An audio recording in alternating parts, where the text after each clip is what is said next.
interesante que en esta mesa podamos estar representantes en ejercicio, algunos ya con mandato cumplido, de diferentes partidos políticos, porque es una manera también de poder mostrar a la sociedad de que en las cámaras legislativas, por el mismo trabajo legislativo, uno supera el problema partidario y puede hablar del anclaje político, de la dimensión política, superando a veces estos árboles que nos tapan el entramado más grueso, más difícil, como tiene que ver la diferencia entre los partidos y la política.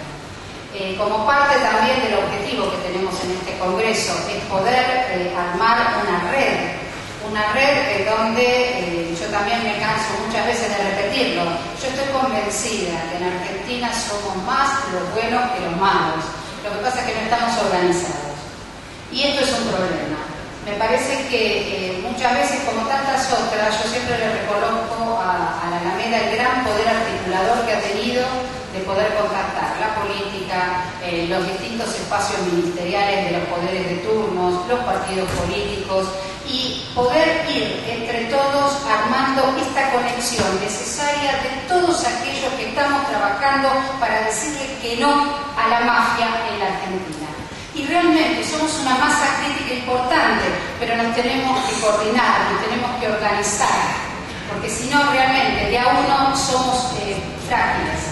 Entonces es importante que ustedes vean que en este panel hay una diversidad, que son todos políticos de diferentes partidos, pero que podemos superar las diferencias como para tener puntos en donde la mafia, por supuesto, le estamos diciendo todos que no.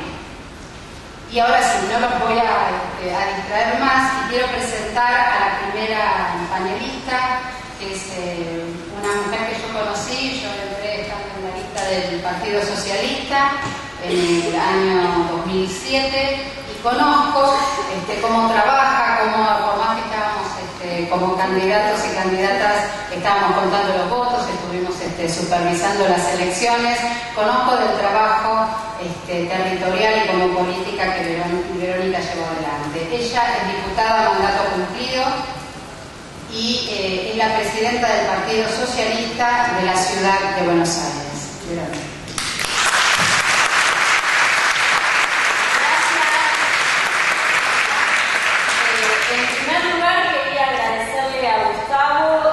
Todos los compañeros y compañeras de la Alameda por invitarnos a participar de este primer Congreso Antimafia, que todos sabemos el esfuerzo que tuvieron para organizar. Dejarles el saludo y la disculpa del diputado Roy Cortina, que no pudo estar hoy acá compartiendo este panel con ustedes, y expresarles el beneplácito que es para mí poder, en reemplazo de él, desde el Partido Socialista de la Ciudad de Buenos Aires, dejarles algunas ideas generales sobre el tema que nos convoca, que es el crimen organizado y las leyes necesarias para combatirlo. Para hacerlo, a mí me gustaría tratar de contextualizarlo a partir de una primera pregunta, que es ¿por qué es tan importante combatir el crimen organizado?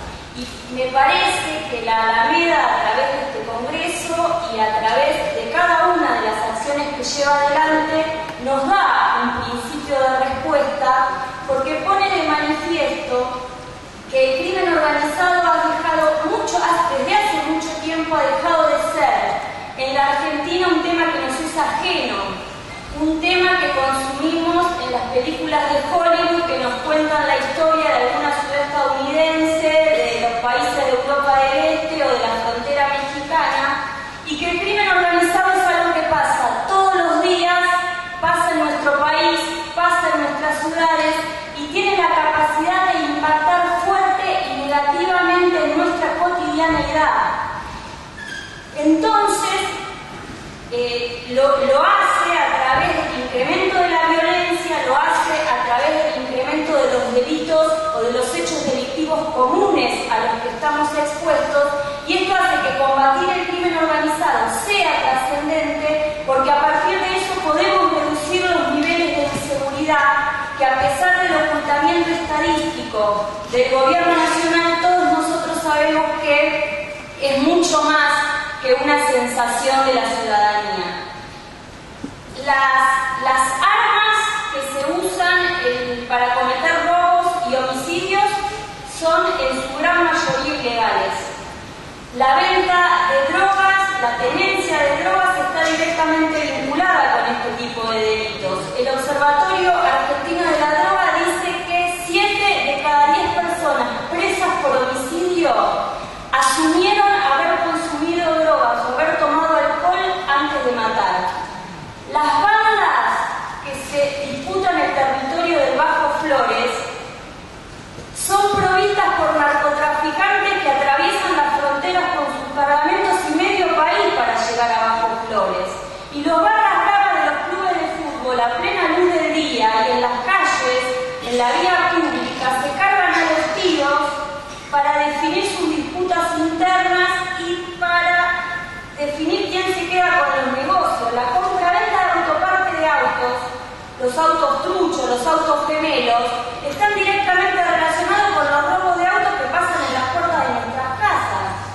Y las mujeres víctimas de trata son nuestras hermanas, nuestras madres, nuestras primas, somos o podemos ser nosotras mismas.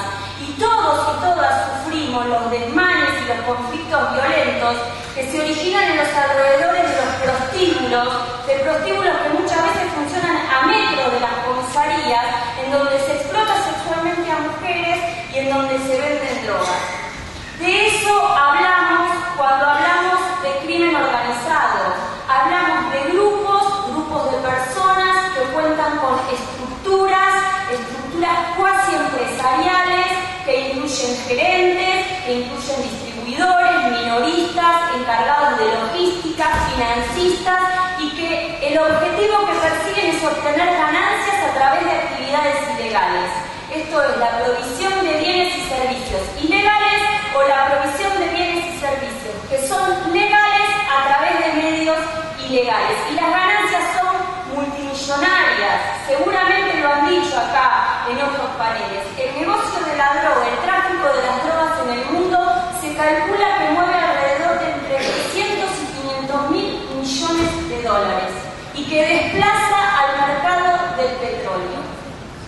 Para esto, estos grupos reclutan a las personas en situación de vulnerabilidad. Fundamentalmente reclutan a niños, reclutan a jóvenes, a los que usan, a los que utilizan como distribuidores, como ejecutantes, como pasadores, como revendedores. Y para esto recurren a redes de protección y de seguridad, y acá es donde entra a tallar algo que se habló mucho en los otros paneles, que son las complicidades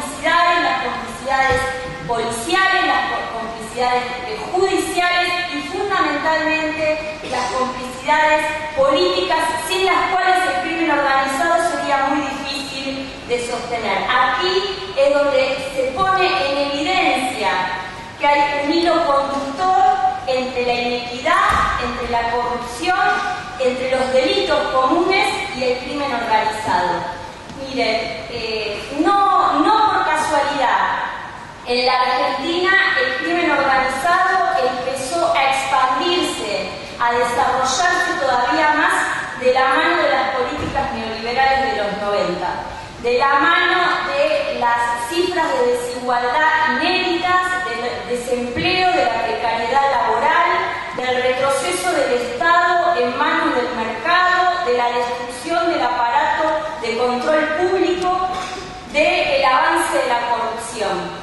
Es sintomático de esto que el expresidente de la Nación, Carlos Menem, esté condenado como autor del delito de tráfico de armas.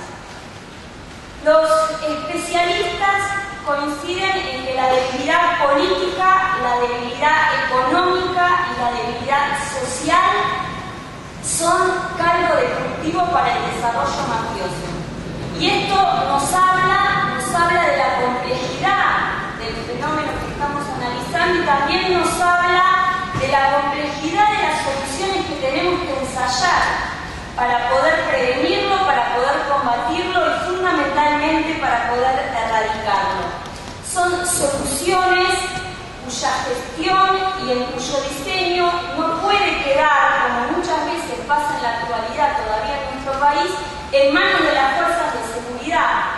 Y aunque parezca una frase hecha, a mí me parece importante decirlo, que en cambio son soluciones que requieren de una estrategia, de estrategias nacionales que involucren transversalmente, que involucren institucionalmente a todos los poderes del Estado, a las jurisdicciones provinciales y a la ciudadanía y a las organizaciones de la ciudadanía. Una estrategia o estrategias nacionales que sean capaces de plasmarse en políticas de Estado de corto, mediano y largo plazo que nos permitan desandar este entramado de corrupción y desmantelar las cabezas de la pirámide criminal y no quedarnos, como muchas veces pasa ahora, en las bases de la pirámide criminal. Lo digo esto porque me parece que es el contexto en el que nosotros tenemos que pensar las medidas y las leyes necesarias que nos plantea o que nos propone como tema el panel. Y a mí me gustaría muy sucintamente ordenar, desde un punto de vista arbitrario, si se quiere, esas medidas o esas leyes en 7 planos. 7 planos que son indispensables, pero que ninguno es por sí solo suficiente, por lo menos para mí, para abordar desde la integralidad y la seriedad la problemática del crimen organizado. El primer plano es el plano de la recopilación de los datos necesarios para tener un diagnóstico estratégico de cuál es la situación del crimen organizado en la Argentina. Hace falta una ley que disponga la creación de un sistema nacional de estadística criminal en cuya gestión se involucren más actores y haya más fuentes de información que los que existen actualmente y que penalice severamente a las oficinas públicas que niegan la información y que omiten publicar esa información en tiempo oportuno, ¿no? Esto es fundamental para dejar de trabajar a oscuras y para evitar que sean las organizaciones sociales quienes asumen sobre sus cabezas la responsabilidad de construir los mapas del delito en la Argentina frente a la ausencia del Estado.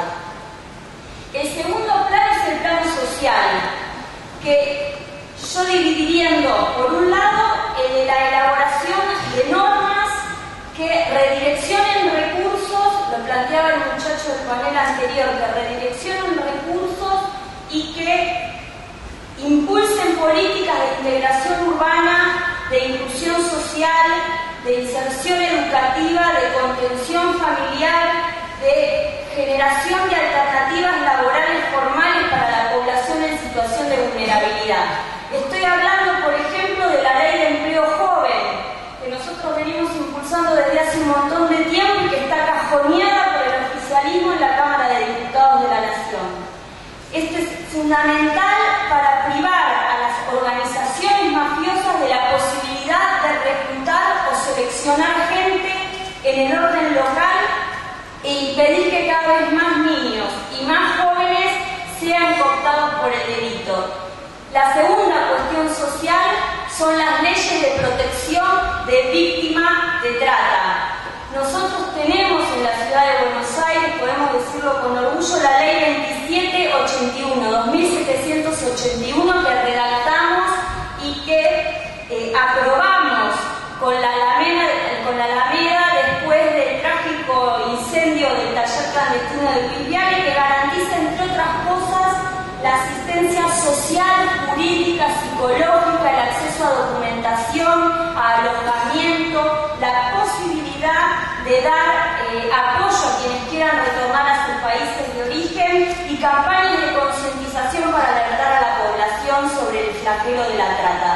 Ustedes me pueden decir, y van a tener razón, que el gobierno de la ciudad no cumple como debería esta ley. Pero esta ley ha sido una herramienta importante de protección al punto de que hay jueces de la ciudad de Buenos Aires que condenaron al Poder Ejecutivo porteño a tener que cumplirla. El tercer plano, muy breve, es el económico. El económico que demanda normas que rompan la complicidad entre el poder empresario y las organizaciones criminales para identificar claramente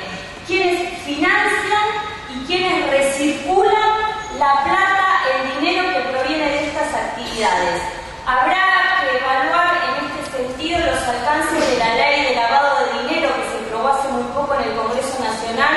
Muchos especialistas dudan de la efectividad que pueda tener y habrá que poner en marcha una red de inteligencia criminal seria y no el mamarracho del Proyecto X con el que el Gobierno Nacional espía a los militantes sociales. Esto me lleva al cuarto plano. El cuarto plano es el penal. Hay que revisar la tipología de los delitos que el Código Penal hoy está proponiendo o los delitos vinculados al crimen organizado, para eliminar las ambigüedades, para eliminar los problemas conceptuales, para superar los vacíos, para hacer que los jueces puedan aplicar el Código Penal, que es algo de lo que hoy se ven muchas veces imposibilitados. No como se hizo hasta ahora, que se hizo a las apuradas para atender las exigencias del GAFI y se usó como excusa, fue la excusa perfecta para criminalizar la protesta social a través de una ley antiterrorista que es vergonzosa. Para eso se usó la reforma del Código Penal. En la misma dirección hay que repensar el esquema de penas. Quedó pendiente cuando se discutió la última reforma de trata, María Luisa lo sabe bien, revisar las penas del delito de trata para aunque sea equipararlas con las del delito de secuestro simple e incluso pensar la posibilidad de incrementarlas en casos, por ejemplo, en los que el autor del delito se niega a dar información sobre el paradero de las víctimas, que era un planteo de la Alameda que lamentablemente no se tuvo en cuenta, y también pensar la posibilidad de agravar las penas cuando se utilizan menores para cometer delitos. Estrechamente vinculado al tema penal está el otro plano, que es el de la reestructuración en cuanto a su composición, en cuanto a su organización y en cuanto al funcionamiento de las fuerzas de seguridad nacionales y provinciales. Es un tema difícil, es un tema que lleva tiempo, pero que es indispensable para que las policías dejen de ser parte del problema y pasen a ser parte de estas soluciones. El sexto plano, que me voy a dar muy rápidamente, pero creo que es fundamental, es el que habla de purgar, o las normas que apunten a purgar la relación que existe entre las estructuras políticas y las organizaciones criminales. El caso de Marita Verón en Tucumán es una muestra cabal de que los distritos en donde hay grupos políticos que se perpetúan en el poder y que tienen como estrategia regular lo criminal, regular el crimen y no combatirlo, son campo orégano para que se instalen este tipo de organizaciones. El punto extremo es cuando estas organizaciones desplazan al Estado de Derecho y el Estado de Derecho se vuelve una ficción. Entonces, el compromiso en este punto tiene que ser impulsar una reforma política, en serio, una reforma política integral que combata o limita las posibilidades de fraude y de clientelismo, que permita la participación de las minorías, la participación ciudadana en el manejo y en el control de la cosa pública y transparente, fundamentalmente el financiamiento de la política y el financiamiento de los partidos políticos. Porque parece que no, pero en Argentina los involucrados en la efedrina, en el caso de la efedrina, financiaron o fueron aportantes de la última campaña de la Presidenta de la Nación. Finalmente está el plano transnacional. En el plano transnacional me parece que es indispensable trabajar en la armonización de las leyes regionales, que nosotros tengamos las mismas leyes en el mismo sentido que nuestros países hermanos, trabajar en mecanismos comunes de recolección de datos para poder intercambiar información y desarrollar capacidades institucionales para llevar adelante investigaciones conjuntas y cuidar nuestras fronteras. No puede ser, o una muestra de la mirada cortoplacista y de tapa-agujero con la que se toma este tema, es que se haya sacado a la Gendarmería y a la Prefectura de las rutas y de los límites territoriales para cuidar los barrios de la Ciudad de Buenos Aires, del sur de la Ciudad de Buenos Aires, cuando no tienen ninguna preparación para llevar adelante esa tarea. Ya termino.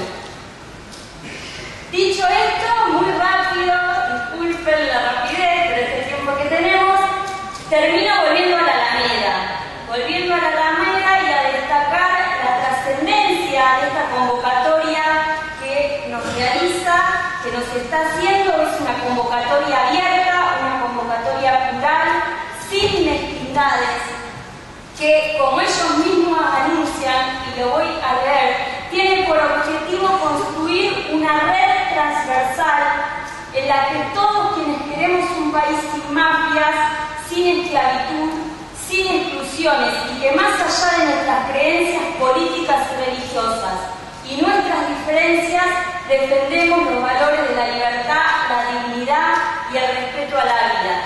Miren, yo no soy creyente, pero alguna vez un pensador, un filósofo italiano reconocido, sostuvo que el lugar más caliente del infierno está reservado para aquellos que en tiempos de gran crisis moral mantienen su neutralidad. Nuestro país, yo no tengo dudas, está atravesando una gran crisis moral. La reacción de algunos sectores de la política frente a la tragedia que nos está enlutando por estos días a los argentinos y a las argentinas es una muestra de esa crisis moral. Frente a ella nosotros no podemos ni debemos permanecer neutrales, y por eso termino agradeciéndole a la Alameda una vez más, pero esta vez porque ellos nunca han sido ni han permanecido neutrales. Gracias.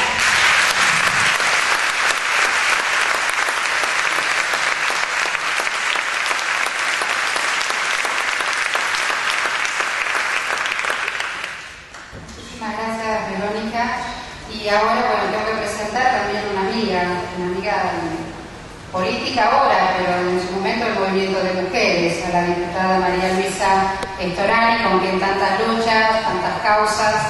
Ella es diputada nacional, es licenciada en Sociología y Psicología Social, miembro del Foro de Mujeres de Políticas del Cono Sur de la Fundación Friedrich Ebert, fundadora del CEDEM, Centro de la Mujer de San Fernando, que trabaja con la perspectiva de género, Secretaría de la Mujer de la Unión Cívica Radical, Convencional Provincial de la Unión Cívica Radical. María Luisa, muchísimas gracias por estar.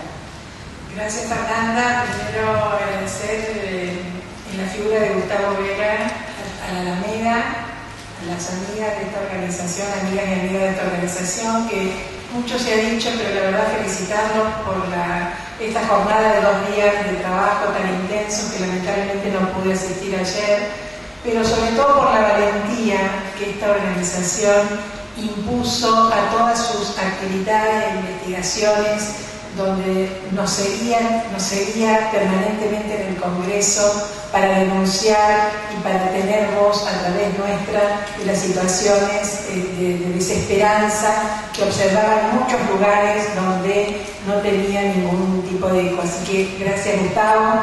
También quiero agradecer a Fernanda Gil Lozano, que con ella compartimos 2 años de legisladora y con la que compartimos intensamente la preocupación por la ley de trata, la 26364, que cuando se debatió esta ley yo no era legisladora, ella sí lo era, y nosotros a través de las organizaciones sociales pudimos compartir las preocupaciones de lo que veíamos que no se estaba plasmando en esta ley, que nos llegó después.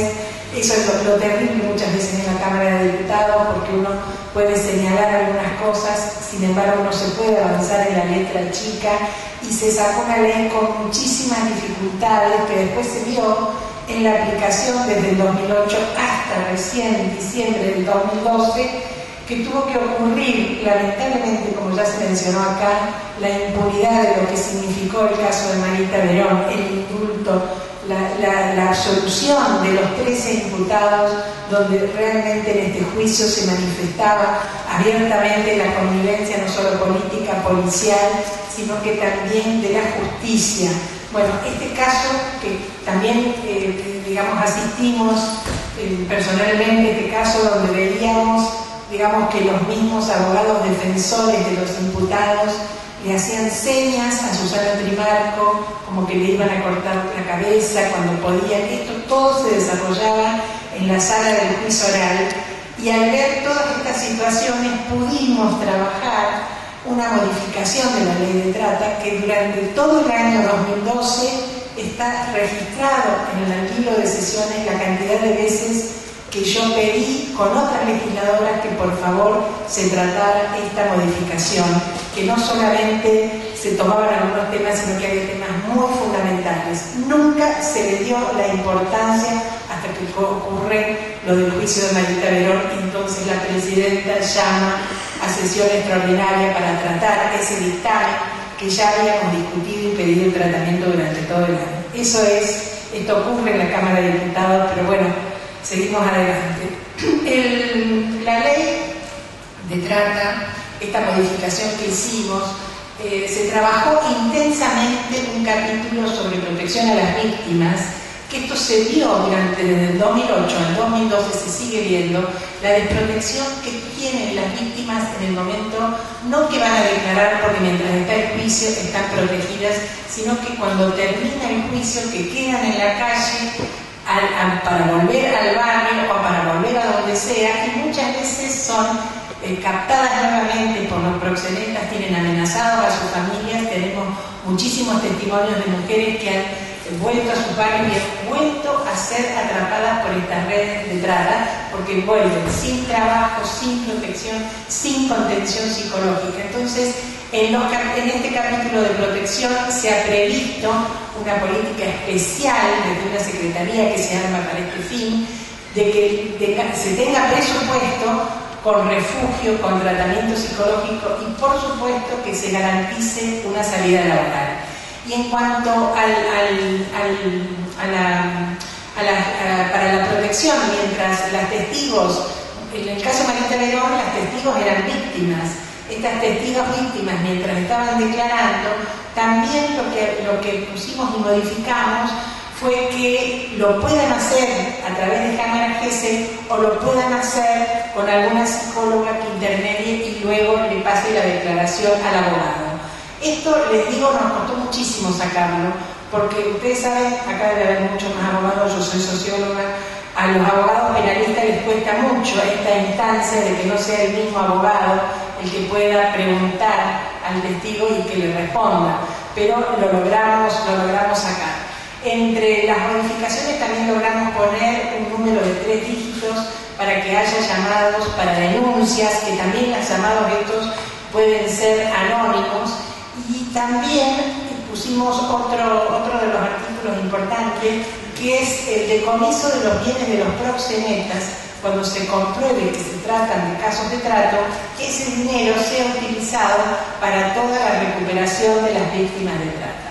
Esto obviamente se está reglamentando, lo está reglamentando parte de gente del Ministerio de Justicia. Sé que hay convocado a varias ONGs en este sentido para reglamentar. Esperemos que sea pronto, porque lo que normalmente hacemos es lo que ocurre es tener un gran debate en la Cámara de Diputados, profundizar con las leyes y tratar de legislar lo mejor posible, pero luego cuando llegan al Ejecutivo tardamos, o no se cumplen, o no se le destina el presupuesto, y tardamos muchísimo en ver estos beneficios. Esto ocurre actualmente, yo no me canso de denunciarlo, con la Ley de Violencia de Género, que es la 26485, que no cuenta con el presupuesto suficiente, y que seguimos asistiendo a una cantidad de muertes de mujeres por su condición de ser mujer, femicidios, y no vemos que haya una sola campaña de prevención desde el Consejo Nacional de la Mujer, que es el órgano de ejecución de la ley. Esperemos que con la ley de trata no ocurra lo mismo. Sabemos de todos modos que la Oficina de Rescate del Ministerio de Justicia de la Nación trabaja con esta ley, tiene reducido si bien el rescate es en todo el país, pero el tratamiento que se brinda solamente es en la capital federal.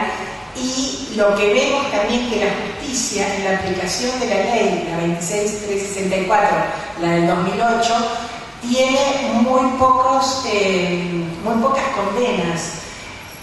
Hasta el año pasado tenía 12 condenas que eran solamente para el último eslabón de las cadenas de prostitución, que son los regentes o regentas de prostíbulos. No había ningún proxeneta condenado. Yo lamento no haber escuchado los paneles anteriores, que quizás en algún panel se han habido organizaciones que han explicado a lo mejor más actualizado este tema. Yo tengo la información del 2012, con lo que vemos que realmente con las dificultades en solo la carátula del solo hecho de caratular la problemática como trata, la dificultad que tienen los fiscales de caratular, que por eso trabajan sobre nosotros para que modifiquemos la ley para poder caratular, y no tenemos condenas. Entonces quiere decir que, digamos, más allá de tener o no tener presupuesto, es difícil poder, digamos, caratular y llevar adelante un juicio de este tema. Por eso es que era tan importante el juicio de Marita Verón, porque ahí quedó al desnudo todo este año que se produjo el juicio, cómo funcionaban las redes, la connivencia de la policía, la connivencia de la justicia, y se ve claramente ahí el crimen organizado, que obviamente tiene redes con el narcotráfico, con el tráfico de armas, con todo lo que ya se dijo aquí, y además con el plus de que las que sufren mucho más fuertemente todas estas redes son las mujeres y las niñas. Hay prontamente, la OEA va a hacer una reunión ahora a mediados de abril, es una reunión iberoamericana, donde las ONG de la región van a llevar un planteo pidiendo que se tenga cuidado con la política antinarco, porque las primeras víctimas y la mayoría de las víctimas de la política antinarco son las mujeres, ya sea porque son mulas o porque son las mujeres violadas por los grupos de narcotraficantes, que además hacen causa común, como lo asumen bien patriarcalmente, y no se denuncian estos casos, pero ya hay una estadística altísima en Honduras, en El Salvador y en México, de que las primeras víctimas son las mujeres. Tenemos una estadística más baja en Chile y Argentina, pero esto es un tema de preocupación.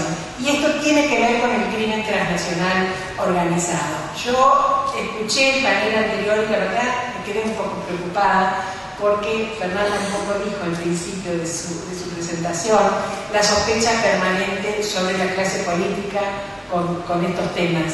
Es real, tiene que estar la sospecha, pero no es solo la clase política, casi no hay connivencia con empresarios, con la justicia, con la policía. Es decir, la corrupción está en todos lados, la connivencia está en todos lados. Todos tenemos que ser transparentes y mostrar lo que es cada uno, porque no estamos fuera de sospecha. Pero la verdad es que yo me quedé preocupada, porque no hay mejor sistema democrático que el sistema democrático, el de elegir libremente los representantes, el poder hacerlo libremente. Y esto lo tenemos que hacer valer, y no que siempre digamos que la sospecha del que elegimos va a ser corrupto. En esto nos tenemos que comprometer. Así como nos tenemos que comprometer, y esto es una forma de luchar contra el crimen organizado, es también denunciar a los locales que sabemos que están abiertos, que funcionan como prostíbulos y que están habilitados como pool, como posadas, como whiskerías, y que en toda la provincia de Buenos Aires sabemos, y no tomamos una actitud responsable como ciudadanos de ir a preguntar al municipio cómo están habilitadas, porque ahí hay corrupción, seguramente del municipio, seguramente de los concejales, seguramente de los empresarios de la noche, y por supuesto de la bonaerense. Yo dejo aquí y cualquier cosa contesto pregunta. Gracias.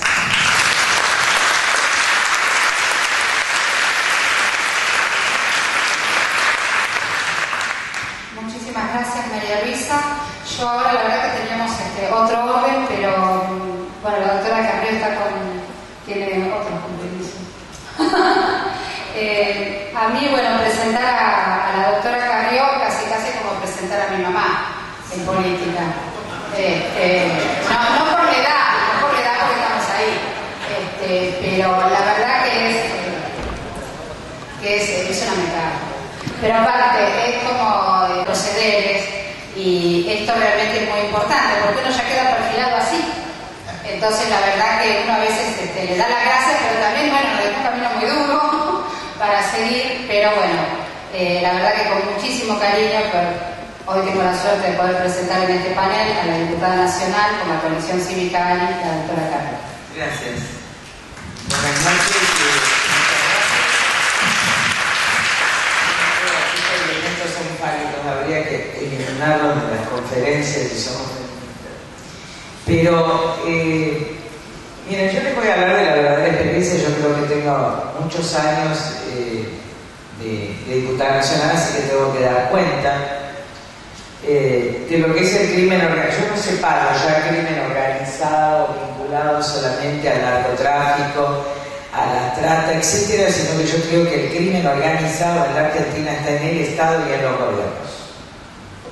De modo tal que esto es un problema, porque preguntar a la política cómo va a combatir el problema del crimen organizado, si el crimen organizado está estructurado desde los distintos estados y la política recibe dinero, esto estoy hablando en general, es muy difícil.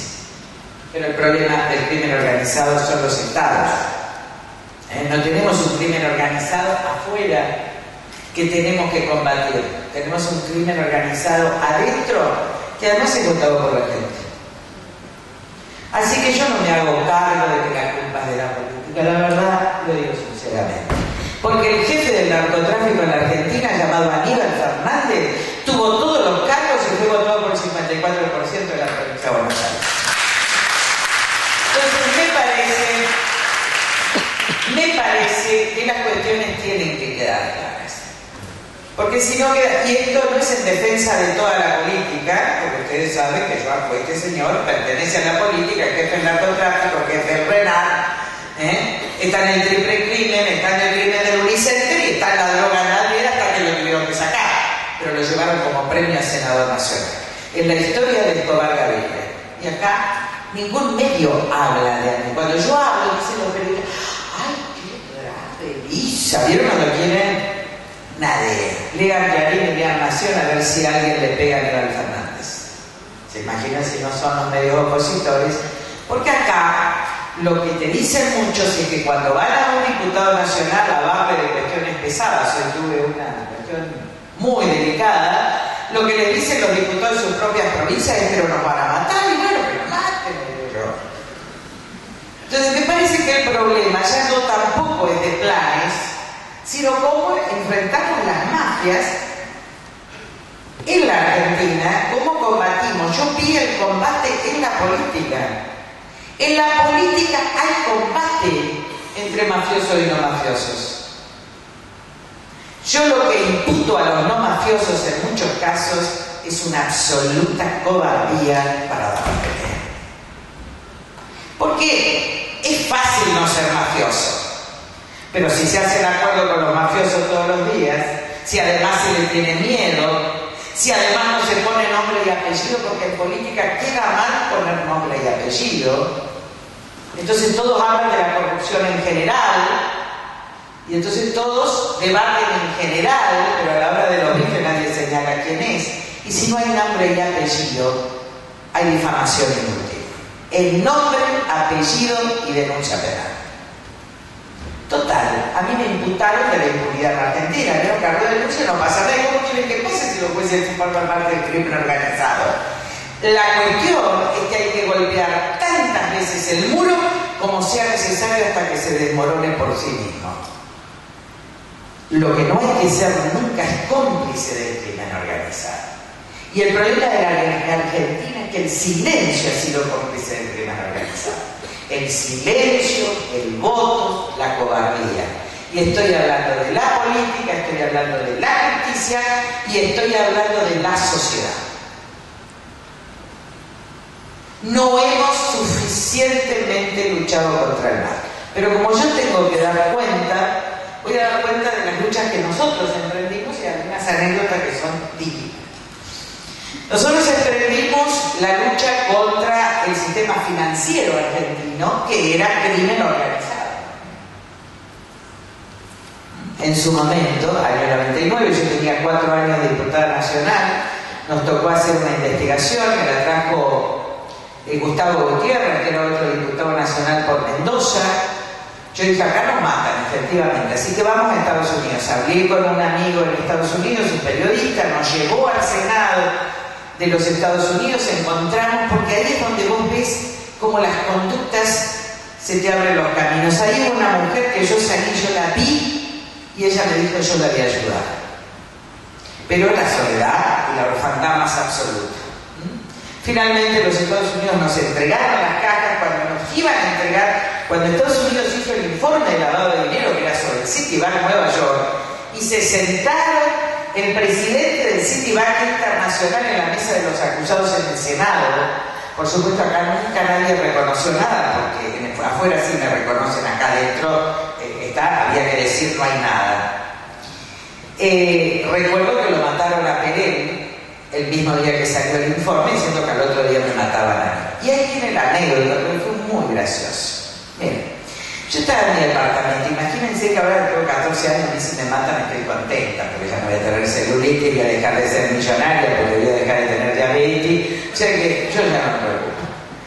Pero en ese momento no tenía 40 y pico de años, hace 4 años venía de una provincia, no era fácil, ya me había metido con el tema del crimen de la noche y la droga, el tema de Menem, ¿cómo se llamaba el tema no de Menem, sino de Visco, de Poliarmentana, que lo mandó matar Coppola, el Polideportivo Olivo, o sea que yo ya estaba preparadita. Pero ese día me llamaron políticos, habíamos creado el Movimiento Argentino por una República de Iguales, me llamaron políticos que estaban ahí, economistas, y dijo, Lilita, esto es demasiado pesado. Y se borraron todos. Pero ustedes saben lo que es todos. Es todo. Me acuerdo que hay algunos de los chicos que sí, todavía estaban. Pero todo. Yo estaba con mi secretaria. Era una cosa. Ahí es donde yo lo llamé al ministro del Interior y le dije, poné seguridad, custodias en la casa de Gustavo Gutiérrez, al que ametrallaron al custodio. Bueno, hijo, era terrible, esto le costó la separación a Gustavo Gutiérrez, la pérdida de los bienes, o sea, acá hay gente que se ha jugado en serio. A mí me ha tocado la gracia, la infinita gracia de ser protegida por la sociedad, y ya no había nada que tocar, yo no tenía nada que perder, en todo caso me salvó Dios y yo, o creyente o muerta, se imaginan. Y ahí pudimos constituir la Comisión de Lavado de Dinero y todo el mundo dice no pasó nada, y la verdad que cambió el sistema financiero argentino por bastante tiempo. El Citibank, que tenía su centro de operaciones de lavado en la Argentina, se fue a Miami. La segunda, los miembros del Banco General de Negocios están a juicio por asociación ilícita y están con pedidos de Interpol que no colabora, tienen pedido de Interpol pero no aparecen. El presidente del Credit Suisse, el presidente del JP Morgan, el presidente del Grender Bank. Lo que pasa es que esto no sale en los diarios porque es mejor decir que está loca. Pero la verdad no es objetivo, porque ¿qué fue el Banco General de Negocios? El Banco General de Negocios es el que trajo el dinero para las privatizadas y el que canalizó ese dinero que venía de Merrill Lynch, Uruguay, con la cuenta Dragón que venía de la droga del general Noriega. Así que ahí está el procedimiento. ¿Y por qué no se siguió con los otros bancos? Porque el señor, ¿cómo se llama este señor que ahora va a ser candidato? Que fue ministro de Economía. Lavagna arregló con el Fondo Monetario Internacional la derogación de la ley de subversión económica, porque en ese momento no había ley de lavado de dinero. Yo soy la autora de la primera ley de lavado de dinero que destrozó la alianza en el Senado. El gobierno, por eso fui opositora a la alianza desde el principio.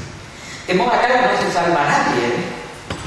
Nosotros, cuando hicimos la investigación por lavado de dinero, nos enfrentamos con la embajada de los Estados Unidos acá, que nunca me perdonó que yo fuera directamente al Senado. Esas fueron las operaciones que venían de un actor vinculado, exfuncionario de la embajada, de la CIDE, con el gobierno de la Alianza, con todo el gobierno de Menem y con el sistema financiero. Entonces se hace lo que se puede en el marco de algo que uno va aprendiendo y que lo único que quiere es no ser cómplice. La cuestión más grave que tuvimos que enfrentar en todas estas cuestiones fue significativamente un crimen vinculado a la política anterior, que fue el crimen de Armendáriz, que saltó por un juicio político a un juez que tenía placares enormes, etcétera, y que tenía esta causa. Y ahí se vio el entramado de política, droga y las órdenes de muerte que venían de la propia residencia Olivos en el periodo de Menem. El periodo de Menem tuvo muchas muertes de testigos, muchas muertes de personas vinculadas a su mayoma. En general, las muertes del poder son muertes de accidentes. La gente tiene accidentes y se muere. Lo otro es que nosotros seguimos básicamente ya en el periodo de Kirchner fue la matriz de saqueo en materia de subsidios. Es decir, cómo el dinero de los subsidios iba a construir grandes empresas, el vaciamiento de los servicios y la construcción de grandes empresas que constituyen hoy la nueva oligarquía empresarial argentina. Es decir, cómo el dinero se desviaba, y en la desviación del dinero a través de la obra pública y el acuerdo de vaciamiento de YPF entre Lulfau y Néstor Kirchner. ¿Cómo están estas causas? En el año 2008 denunciamos, acompañados por la mayoría de los diputados de la coalición cívica, les aclaro que algunos no firman y que en algunas denuncias firmó sola. No crean que todos firman. Por eso, como le dije a uno, no crean que todos piden juicio político a Cristina, aún en las propias fuerzas. A algunos les gusta que uno pague los costos y ellos son los moderados. Esto pasa siempre. También en la política. Una es la inmoderada y otro hace el rol de moderado, realmente el cobarde. Muy bien, ahí hicimos la denuncia por asociación ilícita. Están imputados el expresidente Kirchner, pero que murió, debido Jaime, Sirigliano, es decir, todos con anterioridad al crimen de Once. Lo que a mí me dijo el juez Ercolini, que es responsable de la muerte de Once, que si lo hubiera llamado, esto se hubiera demostrado, es: usted vio que tenemos que ser oportunos políticamente. Yo lo único que estoy pidiendo a estos jueces, y en algunos casos hemos conseguido, es que pidan toda la prueba, y las pruebas están. Los jueces no actúan, pero las pruebas están. Y la otra, que está con imputación porque esto venimos siguiéndolo desde el 2006, a Néstor Kirchner, ahora la ampliamos a Cristina, a Lulfau, están con imputación e investigaciones el vaciamiento de YPF. Porque resulta que se estatizó YPF, pero vaya casualidad. YPF vale 3.500 millones de dólares y Repsol 18.000 millones. Es la única caso en el mundo que una empresa que pierde su principal empresa sube sus acciones. Esa es la señal que se estaban separando del muerto, que habían vaciado juntos. Por eso nosotros no votamos la estatización, porque la estatización es el encubrimiento del vaciamiento. Yo tapo a los actores del vaciamiento. Eso está con todas las pruebas, con elevación a juicio está en asociación ilícita, y creo que ahí vamos a llegar al tema de asociación ilícita y vaciamiento. Por supuesto que las causas no van a tener resolución favorable durante estos procesos. Pero por eso es este Frente Anticorrupción que nosotros, el primer acuerdo con Pino, es que se declare como delitos de lesa humanidad los delitos de corrupción. Es decir, nunca hay que cansarse de luchar, aunque no se obtengan resultados, porque un día llega. Y si no llega por la vía ordinaria, un día Dios deja a los gobernantes corruptos en desnudo, aunque cueste muchas vidas. Y ojalá que tomemos conciencia de que la corrupción corrompe, mata, somete a la esclavitud. Hace 15 años yo fui a dar una conferencia por Naciones Unidas a Honduras. A Tegucigalpa, que es una gran villa miseria, saben que eran 5 autos para custodiarme. Cuando yo en ese momento estaba investigando narcotráfico. Primero que yo ando sin custodia es mejor, si te van a matar, no vale. Pero después con Aníbal Fernández quería tener custodia yo. Yo ando por el mundo protegida por las nubes, por qué sé yo. Pero es mejor así.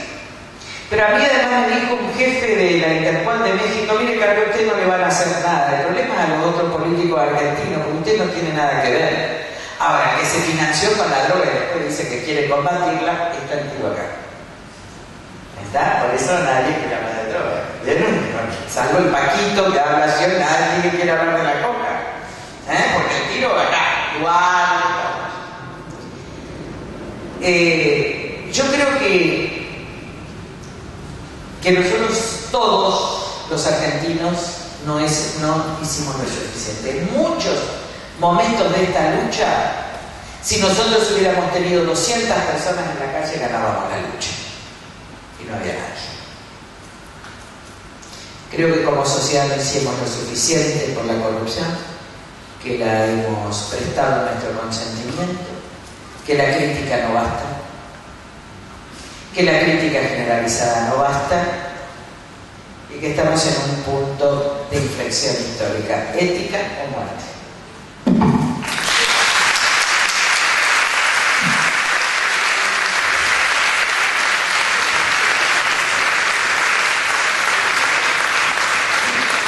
Muchísimas gracias, doctora Carrió. Y ahora, bueno, ustedes se van a reír, pero yo sigo con las metáforas. No se lo digan a nadie, pero yo comencé militando en el Partido Obrero. En mi más tierna adolescencia, a los 14 años. Y la verdad que, si digo mi papá, te van a ofender otra vez. No, yo la verdad que siempre a mí me tocaba hacer custodia. Tenés razón, es como mi papá, me toca presentar a mi papá. Yo me acuerdo de esa época, hacía guardias en el local de Francisco Junio de Figueroa, que después se le puso una bomba, y siempre tenía todos los fines de semana los cursos con Pablo Riesni. Y hago todo este raconto así histórico, porque la verdad que siempre estuve muy agradecida de la formación que me dio el Partido Obrero.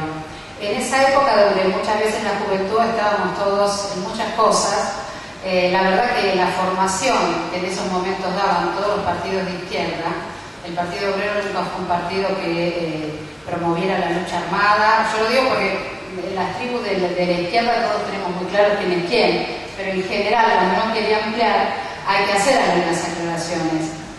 Yo me acuerdo cómo nos hablaban en contra del foquismo, en contra del petardismo, que no había que provocar, y teníamos realmente una conducta muy, muy importante y una rectitud moral y ética también que se trabajaba, ¿no?, sobre determinados principios. Y aparte una forma de pensamiento, yo siempre digo, uno puede ser marxista, no marxista, pero perderse a Marx es parte de una tontería, es una forma de pensamiento y de comprensión del mundo que realmente es muy difícil entenderlo si no son con algunos principios y algunas lecturas.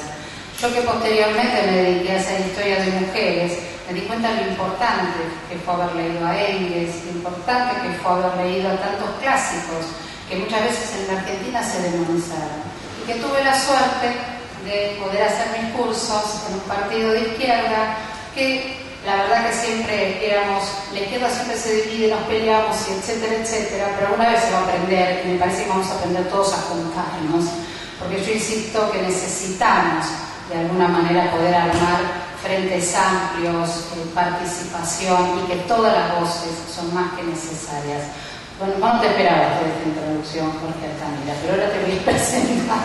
Fue diputado porteño, mandato cumplido, dirigente del Partido Obrero, inicia su participación en las luchas del movimiento obrero en el año 1957, en 1964 funda la organización política obrera, participa activamente en la lucha contra la dictadura de Onganía y ha sido uno de los actores del Cordobazo.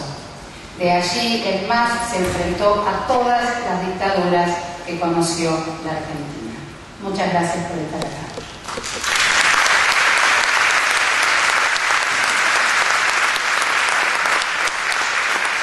Buenas noches a todos. No solo agradecer las palabras que acabo de escuchar, sino hasta decirles a ustedes que lo mío está hecho. No hace falta que intervenga. Ha sido una conmovedora defensa de nuestra trayectoria política. Y bueno, Fernanda, hay un dicho muy conocido, donde hubo fuego, quedan las cenizas. No hay que desesperar. Le agradezco, bueno, quiero reivindicar la convocatoria de esta mesa redonda o de estos paneles que se han realizado, porque en un tema tan vital permiten dar una perspectiva más profunda. Se escuchan distintas voces, numerosos análisis, y soy de los que opinan que el trabajo cotidiano, la lucha cotidiana, se beneficia enormemente cuando hay una perspectiva sólida del trabajo. Y naturalmente también tengo que agradecer que me hayan colocado en esta mesa tan calificada, primero desde el punto de vista de género y después desde el punto de vista intelectual. Así que soy todo agradecimientos esta noche. De lo que pude escuchar en la mesa anterior, saqué la conclusión que un aspecto del tema que estamos debatiendo fue tocado en casi todas las mesas. El problema del crimen organizado, el narcotráfico, la trata y el capitalismo.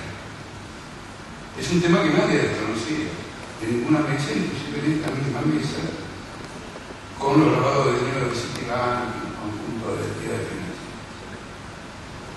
Creo que no debemos detenernos ahí. Este problema ha alcanzado tanto desarrollo que está marcando un estadio de desarrollo social del capitalismo. Está marcando un estadio de descomposición del capitalismo. Y no puede ser confinado a los márgenes del sistema, suponiendo que sea una perversión del sistema y que pueda ser corregido. En la historia del capitalismo, todo lo que fue clandestino, criminal, etcétera, etcétera, etcétera, terminó siendo legal. Ya que citaron acá Marx, Engels, etcétera, quiero recordar que el trabajo esclavo, según palabras del mismo Marx, se hizo sofisticado cuando la vieja forma de la esclavitud la sustituyó la esclavitud asalariada. Y para que no crean que me voy por las ramas, hay una corriente vastísima en el mundo, que no sé quién la pregona ahora, quiero saberlo, pero no me viene a la memoria en Argentina, pero por ejemplo tengo muy presente al expresidente Fernando Henrique Cardoso de Brasil, que pregona la libertad de comercio en materia de drogas. Es decir, todo un enfoque según el cual la forma de matar este flagelo es legalizando drogas. Y lo que hoy es el crimen organizado, mañana entonces se transforma, como ya tantas veces ocurrió en el pasado, en un crimen legalizado. Exactamente es lo que citan los mismos, es decir, en los ejemplos reiterados que da. Ahora, en la mesa que hubo aquí, se señaló el carácter tremendamente destructivo que tiene sobre la juventud, y yo quiero señalar esto en particular sobre la juventud trabajadora. Porque drogar se drogan en todas las clases sociales. Pero las que no salen de la droga son las clases sociales vulnerables, son los trabajadores. En las clases sociales superiores, de una u otra manera, al menos una mayoría zafa. Este es un fenómeno casual, es decir, está orgánicamente vinculado al capitalismo. Y yo se los voy a mostrar porque el tema de transformar en legal al crimen, no se limita a la posibilidad de que se declare el comercio de drogas como un comercio legítimo. No, de ninguna manera. En Italia se acaba de firmar un convenio entre la Fiat y la mayoría de los sindicatos italianos que no son la FIOM, que es el sindicato principal. En ese convenio de trabajo, la Fiat le ha impuesto a los trabajadores la abolición de la convención colectiva y el establecimiento de lo que es virtualmente el contrato individual. Está cronometrado el tiempo que pueden ir al baño y las circunstancias para cada obrero es diferente. No es este el trabajo esclavo de los talleres que denunciamos aquí, pero que ahora tiene una forma completamente legalizada. Y si del convenio colectivo de trabajo pasamos a este tipo de contrato, el mundo evoluciona hacia la abolición del crimen organizado, o al revés, el crimen organizado evoluciona hacia la forma desarrollada de esto. Yo le doy ese ejemplo, pero le puedo dar el ejemplo del convenio de la UAW, el Sindicato Metalúrgico de los Estados Unidos, con General Motors, a raíz de la quiebra. No solo bajaron los salarios, incluyeron un sistema de previsión social, en una escala absolutamente fenomenal. Ustedes piensen que el costo laboral de la General Motors era de $75 la hora y ahora es de 25. Entonces, en cualquier momento, el trabajador norteamericano va a estar al nivel de los trabajadores que peor paga reciben en el mundo y probablemente de los talleres esclavos. Vamos más lejos. Todo el mundo, no es mi caso, porque bueno, la tecnología me lleva bastante bien, pero no soy fanático. Todo el mundo tiene un Apple, todo el mundo tiene un iPad y todo lo demás. Ese iPad se construye en establecimientos que tienen 1 millón de obreros. Es Foxconn, la subcontratista de Apple. Los salarios que paga esta empresa que es taiwanesa, Foxconn, son los salarios de nuestros talleres. Y la gente duerme en la empresa. Por lo tanto, es el régimen esclavista completo, ese que denunciamos nosotros. Ahora bien, hay una siguiente comparación. En el giro del negocio de Apple, Foxconn representa el 3%. El 97% va para Apple. Tenemos 1 millón de obreros chinos que trabajan con las condiciones estas. Están procediendo una acumulación gigantesca de capital no mafiosa, legal, de la compañía con mayor capitalización de bolsa. Si no hacemos este análisis, no podemos combatir este fenómeno, porque para combatir este fenómeno, propuestas legislativas, propuestas de lucha y reivindicaciones, tienen que estar guiadas a armar una transición del régimen social capitalista a otro régimen social, donde el beneficio, la tasa de ganancia, no sean lo que muevan la economía y la sociedad, sino el interés humano general, las perspectivas individuales libres de cada uno, con una capacidad de desarrollo y de expresión, digamos, completa. Este es el corazón de este problema. El comercio del narcotráfico se calcula en $500.000 millones, $60.000 millones. Ahora va acompañado del comercio de armas. Recientemente, el Departamento de Justicia de los Estados Unidos ha sufrido una crisis enorme porque se comprobó que una operación montada por un organismo de ese departamento llamada Rápido y Furioso significó la venta masiva de armamento a los carteles de la guerra de México. Entonces Estados Unidos, que monitorea con satélites a Corea del Norte, Afganistán, Argentina, la Antártida, etc., desconoce que está entregando armas a los cárteles mexicanos para que prosigan con su trabajo de demolición del Estado mexicano y de penetración de la droga. Finalmente, México es una semicolonia histórica de los Estados Unidos y es necesario captarle las alas ante cualquier tentativa de independencia. Finalmente se encuentra en la frontera. Los bancos norteamericanos, esto es el Estado norteamericano, es el Departamento de Justicia. Y miren qué interesante la comparación que voy a hacer ahora. Apple tiene un movimiento de negocios con Foxconn, donde el 97% se realiza en la comercialización de los iPhones y el 3% queda en China y en las operaciones en China. Miren ustedes qué casualidad. En los cárteles de Colombia, tengo la información, se la puedo brindar a ustedes, el 3% es un negocio colombiano y el 97% es un negocio norteamericano, fundamentalmente de lavado de dinero. El corazón del capitalismo mundial está moviendo este tipo de intereses, absolutamente. Y cuando hablo de un comercio de armas que puede llegar al $1.000.000.000, estoy deformando las cifras, porque el comercio de armas traduce una mínima parte del proceso armamentista. Ustedes piensan que la guerra de Irak le costó a Estados Unidos $3 billones.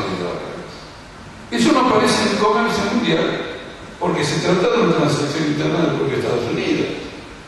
Entonces no aparece nada. Está claro, es como si el Estado argentino negocia cosas con empresarios argentinos, no figura en el comercio internacional. De modo que no se puede discutir el problema que tenemos hoy aquí sin la discusión del capitalismo y sin discutir esta descomposición profunda en que ha llegado el capitalismo, que como todo sistema histórico tiene una fase ascendente y cuando ha desarrollado sus posibilidades simplemente empieza a exhibir el olor a podrido de los frutos que han pasado de la madurez. Este es el punto, entiendo, central. Yo he enunciado aquí algunas cosas que me permiten hacer propuestas. Ahora quiero anunciar otras más, sobre las que se da poca atención.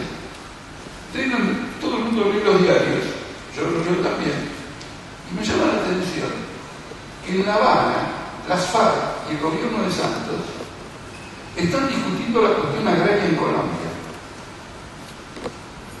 Muy significativo, porque el narcotráfico nace del acaparamiento de las multinacionales y de los terratenientes de la tierra.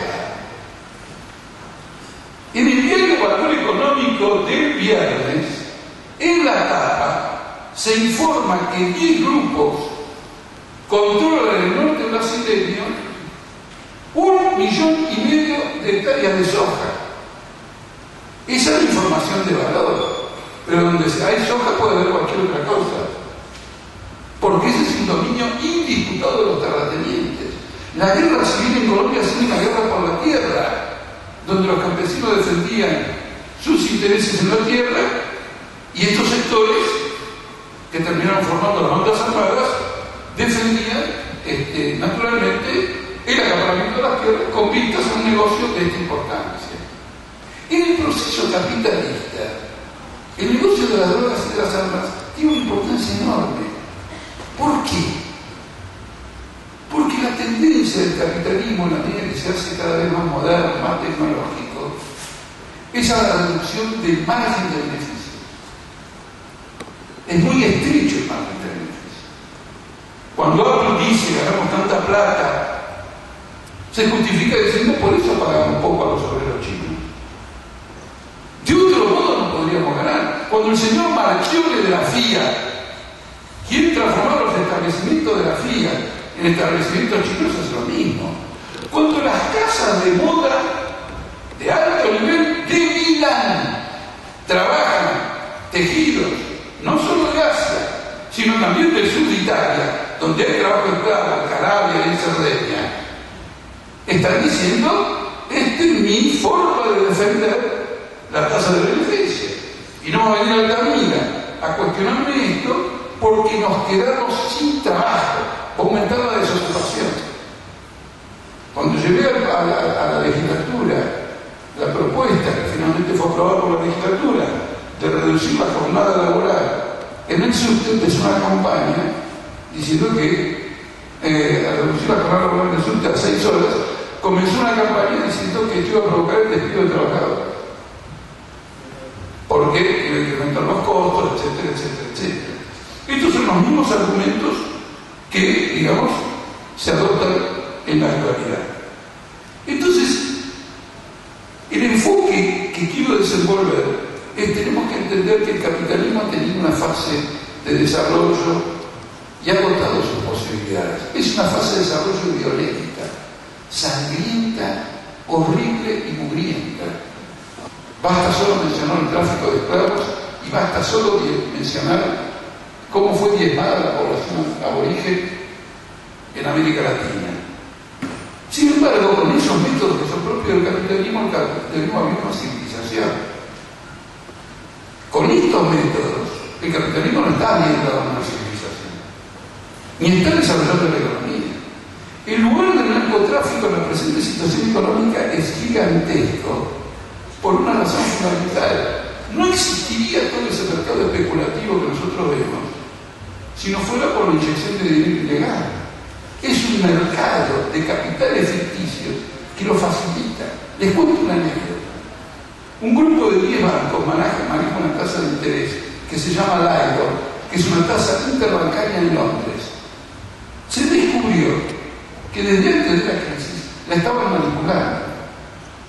Cuando fueron a investigar, descubrieron que era imposible investigar un banco, porque mientras que en el pasado los bancos tenían costos, etc., ahora se manejan con modelos. Los modelos los entienden los que hicieron el modelo, y los funcionarios tienen que aceptar a ciega que ese es el modelo del banco. El JP Morgan acaba de perder $5.000 millones en 3 operaciones en Londres, llamada Operación Ballena, y cuando fueron a investigar no pueden llegar a la conclusión de cómo se perdió ese dinero. Entonces es un canal fabuloso para el lavado de dinero, y es un capital que no sirve a ningún fin productivo. Ahora ustedes piensan lo siguiente: Chipre se quiebra, Grecia se quiebra, Italia se quiebra, España se quiebra, todos los bancos están quebrados, Irlanda, los bancos norteamericanos. ¿No es fantástico entonces que Wells Fargo, la unión de Wachovia con, ahora no me acuerdo cuál es el otro, que forman el Wells Fargo, haya lavado dinero por $368.000 millones del narco mexicano, y fue multado con $300 millones? Esto no es una política, no es consciente, no es el Estado, sus instituciones la intervienen en todo esto. Para concluir, quiero tomar algo que ocurrió en estos días, mostrar sus límites y hacer mi propuesta. En los diarios de hoy, en los diarios de ayer, yo no me acuerdo, no soy ordenado en la lectura de los diarios, fue detenido un jefe mafioso en Italia. Y creo que le expropiaron activos, eso dice el Wall Street Journal, por $1.680 millones. Se los confiscaron. Ahora, en Italia gobierna Monti, que no es comunista. ¿Cómo es que ha confiscado la propiedad privada? Porque eso es propiedad privada. Si el hombre ha cometido un delito, va a estar preso. Y eventualmente que se saquen todos los daños civiles correspondientes, pero están confiscando la propiedad privada. Bueno, yo propongo, bueno, acá no, yo propongo que eso se adopte. Ahora, cuidado, este hombre no está preso, comienza un juicio, y acá la doctora Carrió nos dio una visión pesimista de los juicios. Yo no creo que en Italia, el Estado Berlusconi, con millones de juicios por cosas absolutamente infames, le vaya a los que promueven la inclusión de todo lo que te está yendo aquí, a los que tienen un juicio. Va a comenzar un juicio, se procederá a esa confiscación, no se procederá, no importa, a nosotros nos inspira. ¿Está claro? Que los italianos encuentren la vida, nosotros establezcámoslo. Entonces, de un modo general, pienso que el sistema bancario ya no es lo que era en su nacimiento, una centralización de ahorros con vista al desenvolvimiento capitalista, sino que es una gigantesca mafia y deben ser nacionalizados. Ahora, ¿cómo quiero que los estados capitalistas se transformen en la mafia que reemplaza a los capitalistas privados?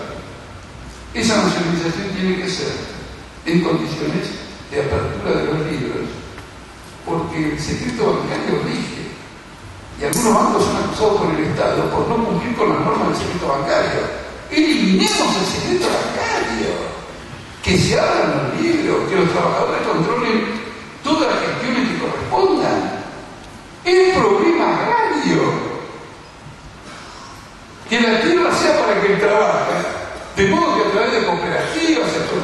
individuales, trabajos colectivos, sea una empresa social y no el negocio de unos pocos que, en el mejor de los casos, nos dejan las tierras sin fertilidad, pues están comiendo la fertilidad del suelo, y en el peor de los casos son unos nidos donde aterrizan los narcotraficantes o donde, digamos, se produce directamente la droga.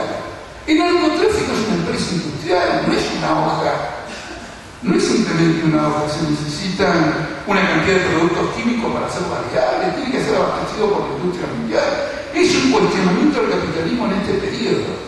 Y respecto al pueblo argentino, es necesario impulsar su organización, porque el Estado no va a ir a pagar el pago en los barrios. En el viejo movimiento obrero, aquel que nació en el siglo XIX, los sindicatos organizaban la lucha contra el alcoholismo, armaban cooperativas, coros, centros de educación. Pero por supuesto en la época de ascenso había que transformar al campesino en un obrero industrial. Ahora se trata solo de endurecerlo para que, digamos, asimile este tipo de circunstancias. Entonces los que militamos en los sindicatos tenemos que luchar para una vigorosa campaña de los sindicatos contra el trabajo esclavo, con medidas prácticas y al mismo tiempo por el fortalecimiento de la clase trabajadora en este tipo de reivindicaciones. Concluyo con esta frase. En una etapa histórica de descomposición del régimen social hay que trabajar sistemáticamente por la transición hacia un nuevo régimen.